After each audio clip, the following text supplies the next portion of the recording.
The next day, when Freddy had finished his morning's work, his driver brought him and the new bike to the station near Glennet. A local children's entertainer named Coffee the Clown was performing there. He had a ring of bells around his neck. He had agreed to give some of his spares for the new bike. He placed the bells on the bike and then went back to entertain the children. "Nah, these won't do either," groaned Freddy after a few seconds. Just then, Peter Sam pulled up. "Hang on a moment," said his driver as he stopped the train. "Is that a shiny sixpence I see on the ground over there?"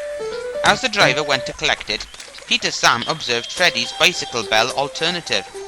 "Is that the best you can do?" he asked. "Those things will ring even when the thin controller doesn't need them to." No, groaned Freddy. "This isn't my best idea." And he left, still feeling embarrassed and unlucky. "Easy money," smiled Peter Sam's driver. He looked over. "Oh, hello, Owen," he called. "Shh," whispered the clown. "I'm a-working." "Oh, sorry."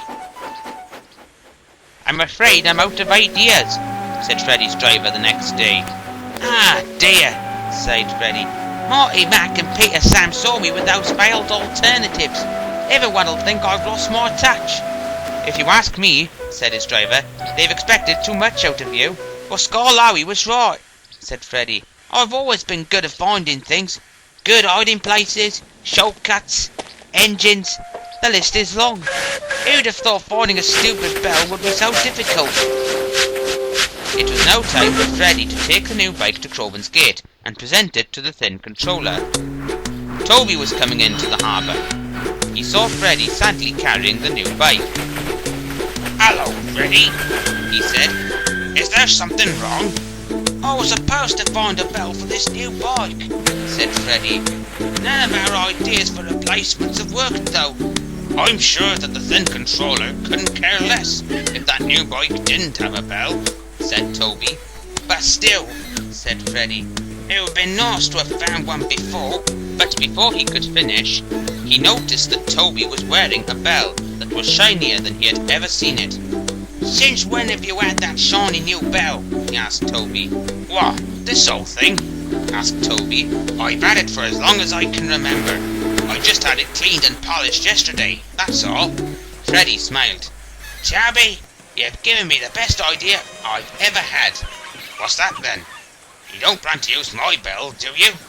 Toby joked. "Come by Crovan's Gate and I'll show you," grinned Freddy. The two engines set off for Crovan's Gate. Toby was very interested to see what Freddy had come up with.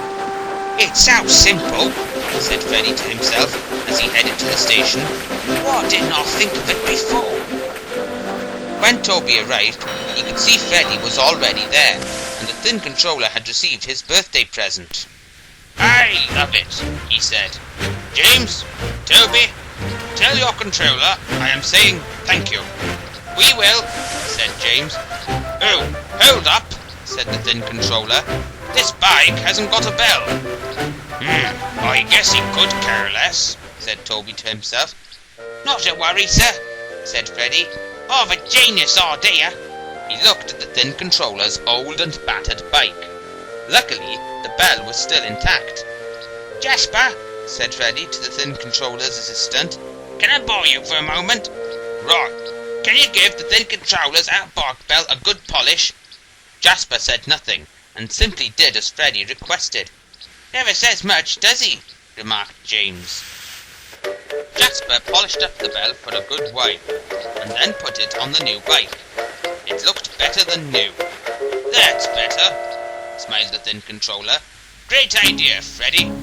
"Yes, that was very clever," said Toby. "Glad I could help." "I honestly would never have thought of that," said James. "Good on you, Freddy." "Thank you," said Freddy. "I guess I'm not past my peak just yet." Freddy was proud that he was still the best at finding things. The thin controller rang his new bike's bell. Toby rang his bell as well, and James and Freddy whistled along. As for the old bike, the thin controller kept the pieces as a personal souvenir. When the fat controller heard about this, he couldn't help but laugh. "The way you never part with it, anyone would think you were married to that old bike," he joked. The thin controller blushed and the narrow gauge engines laughed.